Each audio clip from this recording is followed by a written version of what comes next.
If you haven't heard about Anchor, it's the easiest way to make a podcast. Let me explain. It's free. There's creation tools that allow you to record and edit your podcast right from your phone or computer. Anchor will distribute your podcast for you so it can be heard on Spotify, Apple Podcasts, and many more. You can make money from your podcast with no minimum leadership. It's everything you need to make a podcast in one place. I love Anchor because it's really easy to use, very accessible to record your podcast, and has excellent sound quality. Download the free Anchor app or go to anchor.fm to get started.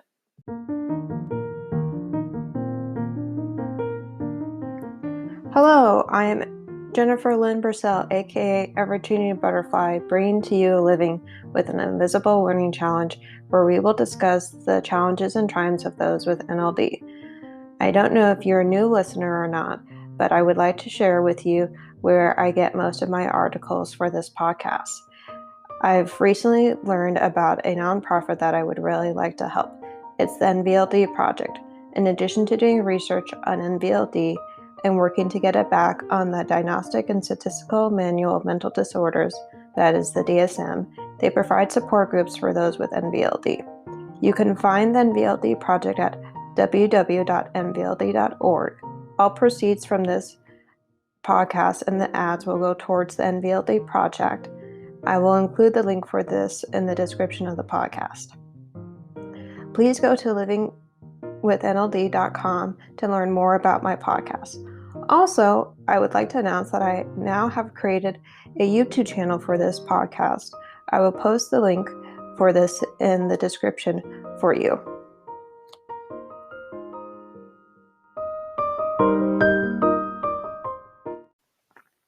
Hi, so I want to update you on the progress of the fundraiser for the NVLD project.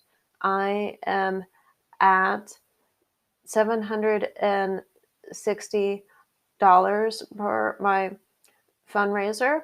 I have had more people donate since I updated you about it last week. And I really want to thank everybody who has donated. I do think we will get to the goal of 1,000. We are more than halfway there now. And I really want to thank everybody who donated recently, because yesterday was my birthday and I turned 25. So it really meant something to me for you to donate to it around my birthday. So thank you for doing that. And please spread the word about the NVLD project and about the good work that they do.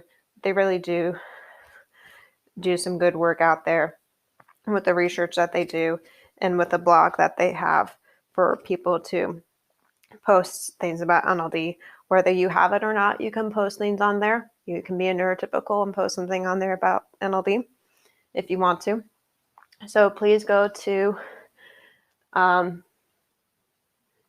nvld.org. If you want to learn more about them, I will put that link in the description for you so that you can go to their website. And I hope you will enjoy today's episode. All right. Talk to you soon. I want to let you know that the next small Zoom group for people with NLD and for their parents is on April 27th, and it will be at 10 a.m. Pacific time zone, and it will go till 11:30 so that people who are on the Pacific time zone can have time to grab lunch.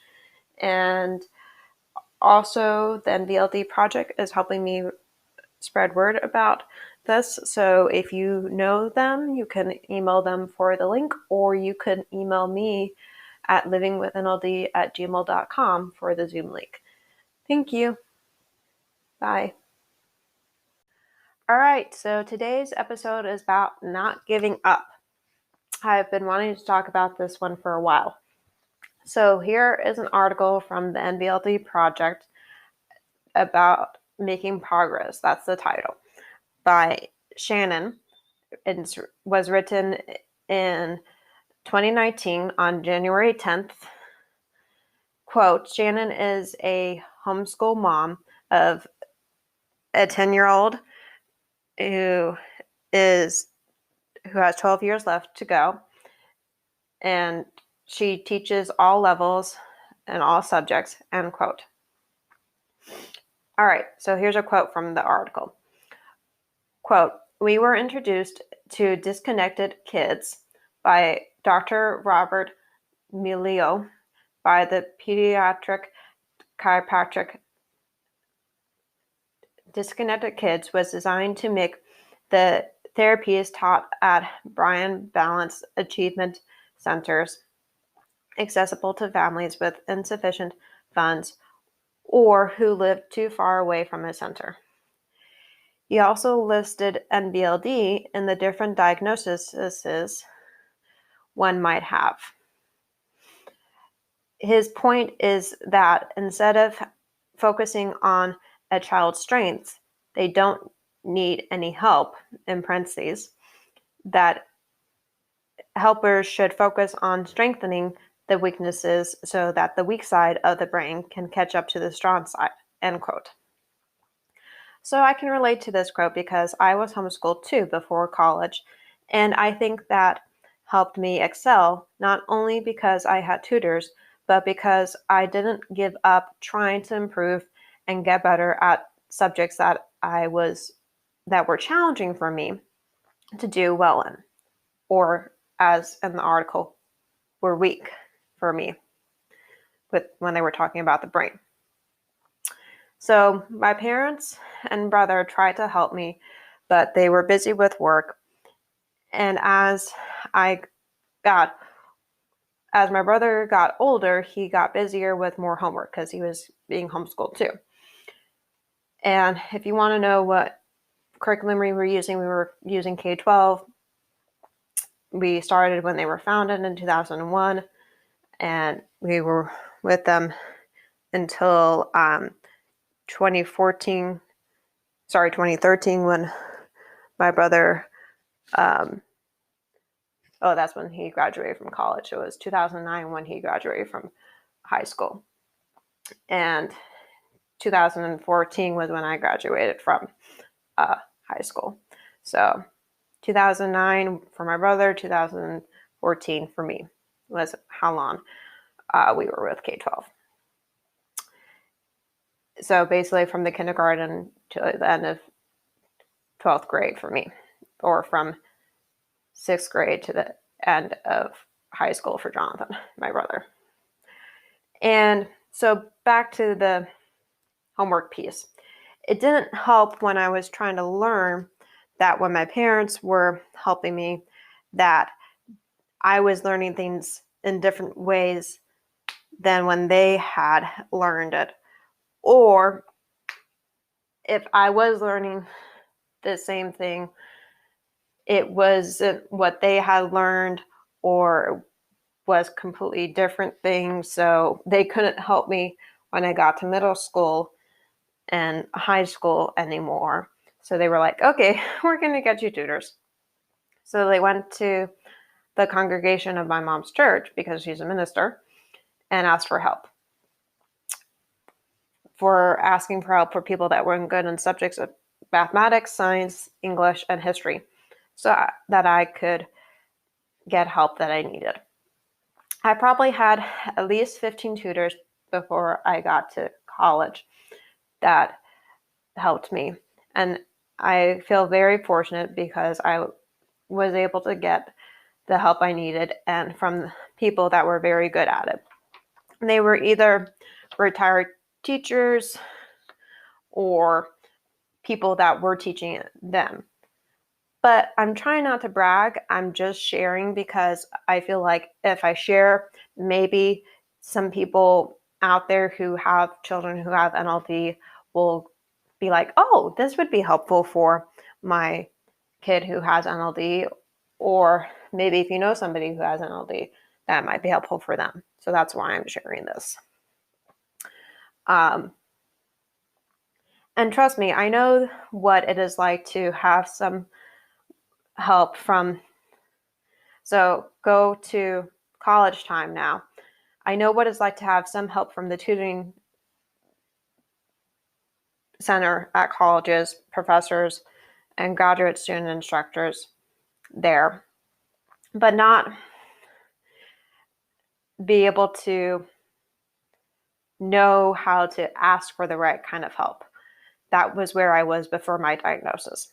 But after I went through all of the tests that I took at the Wright Institute, which is where I went because I went to UC Berkeley, and I got my accommodations in my at the end of my sophomore year, and I was able to use them for my junior and senior year.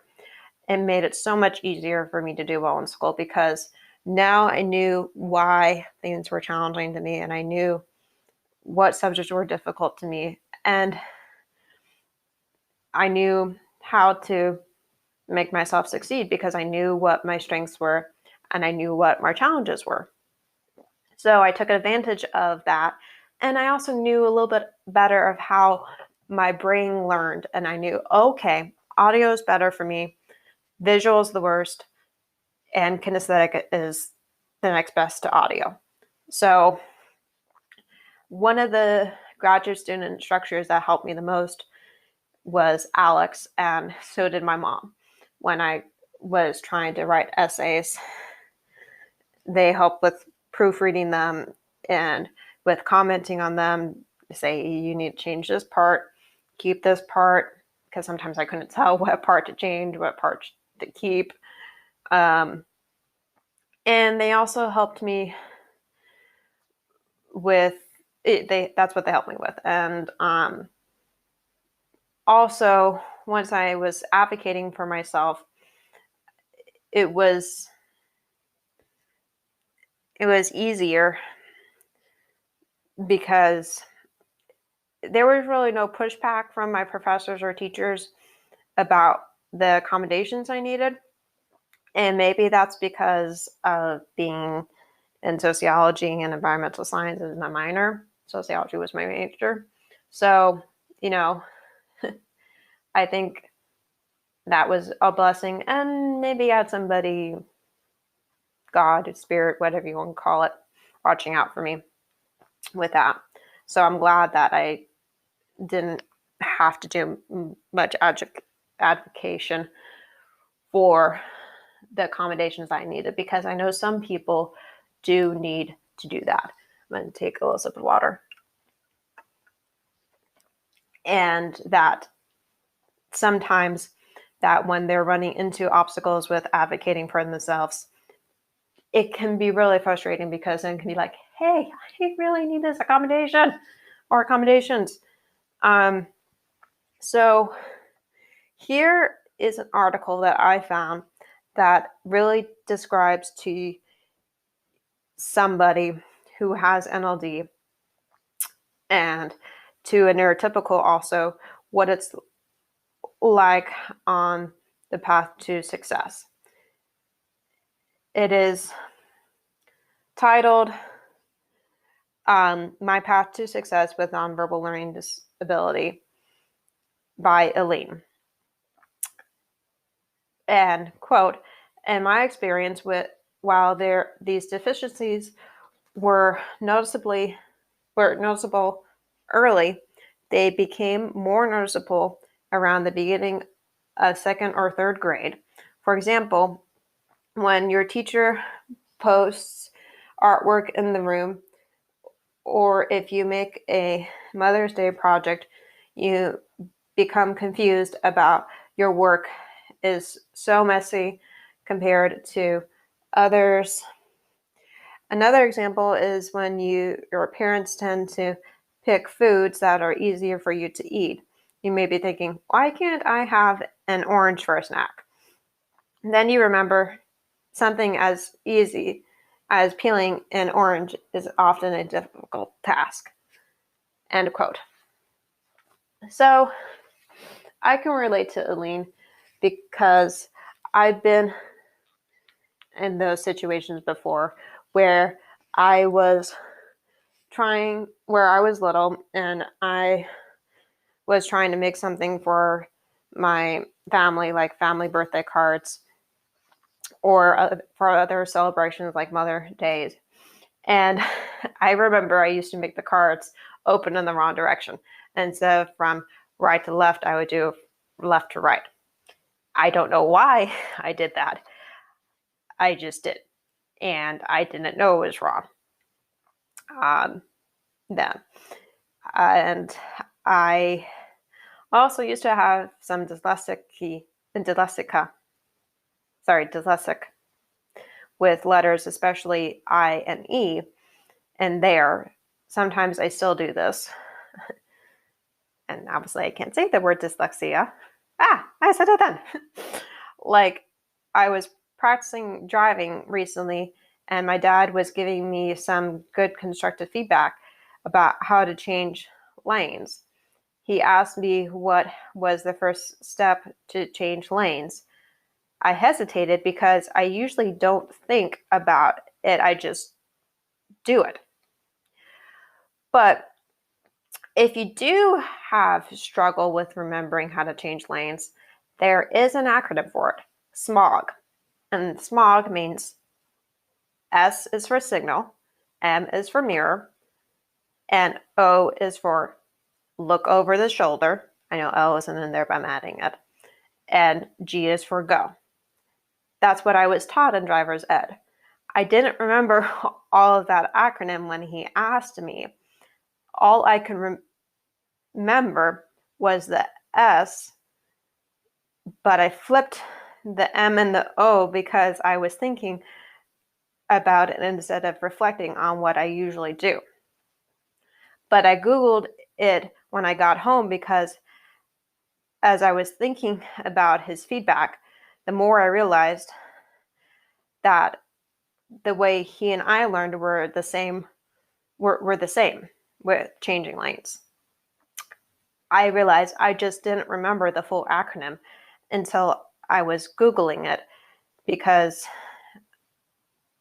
but I knew that I would recognize it when I saw it because that's just how my brain works. I'm glad my muscle memory didn't go away. So driving is one of the most difficult things I've had to learn because of my visual spatial issues and multitasking due to NVLD. But I have practiced more and got better.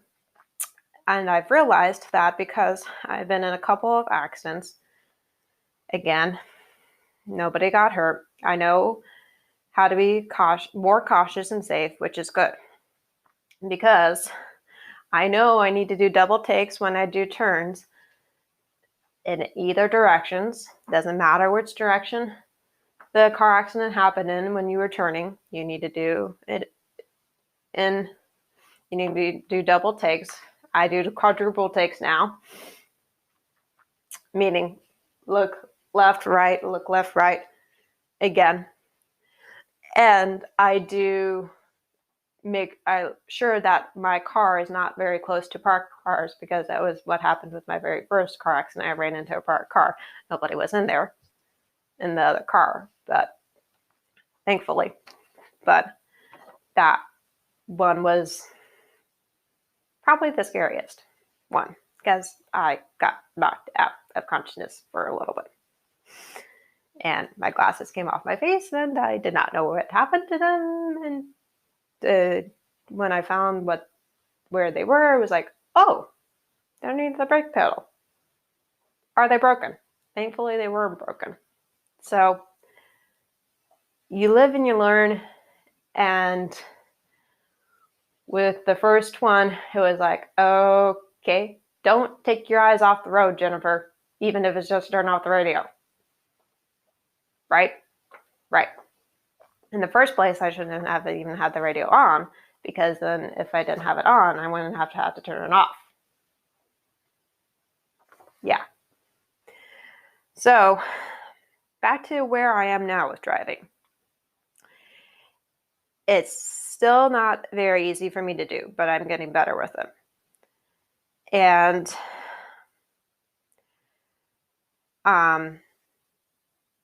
I've learned from my mistakes. even though they were dreadful. I'm being more cautious. I'm being aware of my surroundings. I do try to naturally look more before I turn and look more, quadruple takes instead of double takes. Do what works for you. It doesn't have to be quadruple. It could be double. It could be slow double. And I scan my mirror more often than I used to. And I kind of use noises in my car to make me remember to scan in my mirror, because sometimes you're driving along and you might forget. At least I do. I don't know why I forget, but sometimes that happens. But I haven't let the discouragement with driving lessons and the empty parking lots stop me from improving, because I know I need to learn to be more independent and get my confidence back with driving. Because I know that sometimes when I'm trying to park the car, it just doesn't work out so many times in a row, and that makes me discouraged and I start crying. But I don't let that get me down, because I know I need to learn how to drive to be independent. And I know that before the accidents, I was a good, safe driver, but not as cautious as I am now after the fact of having the accidents. And I know that no matter how many times in an empty parking lot or weekend carpool lanes on freeway trips with my parents, it takes me to get my confidence back up with driving, I will do whatever it takes, because I am tenacious, persistent, and patient. That's what you have to be when you have NLD and you're trying to learn how to drive. You just have to have that. So I want to thank my driving instructor my 4 driving instructors, my parents, my brother, the one I had in driver's ed, for helping me learn how to drive, because they have helped me learn how to drive with their assistance and their expertise. And there is no manual for teaching a person to learn how to drive yet. I say yet because my mom and I are going to write one someday. There will be one. So, some songs that I would like for you to listen to that work with this episode, that hopefully will encourage you to not give up, are Anything Is Possible by Lee Michelle, In My Blood by Shawn Mendes, We Dream by Morgan Evans, God Gave Me You by Blake Shelton, and Fighters by Low Cash. Also Treading Water by Krish Kaldaroff. I will put all those titles and song artists in the description for you, because I may have mispronounced some of them.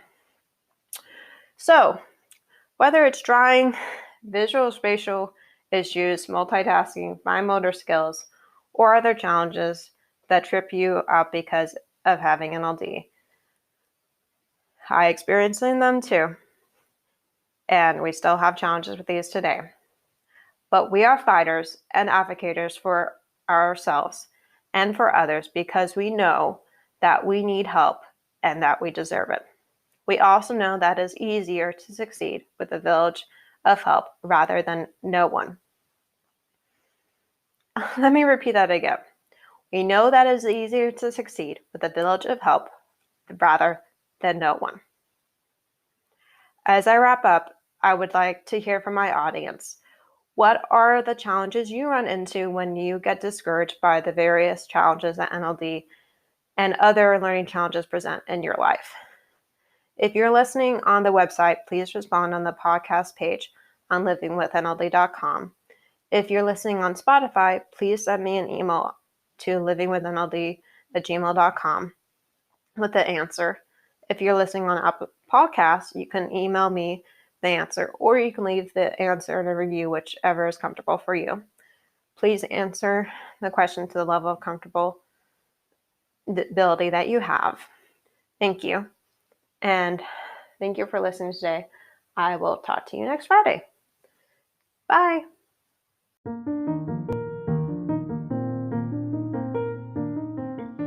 As I wrap up, there are some things I would like to share with you. I do have a website for this podcast. It is called livingwithnld.com. I also have a Facebook and Instagram page for this podcast. It is called Living with NLD. I will include the links for those in the description. In conclusion, I would like to hear from my audience. If you know individuals with NLD that I could interview for this podcast, please email me at livingwithnld@gmail.com. What are you interested in learning about NLD? I know I'm not an expert, but I do know I have the living experience of having it. I would like you to practice journaling about your gifts and differences. Also, see if there is a way that you can make that difference become easier for you to do than it originally was. Thank you for listening today, and please go to my YouTube channel and subscribe to it. Thank you. Bye.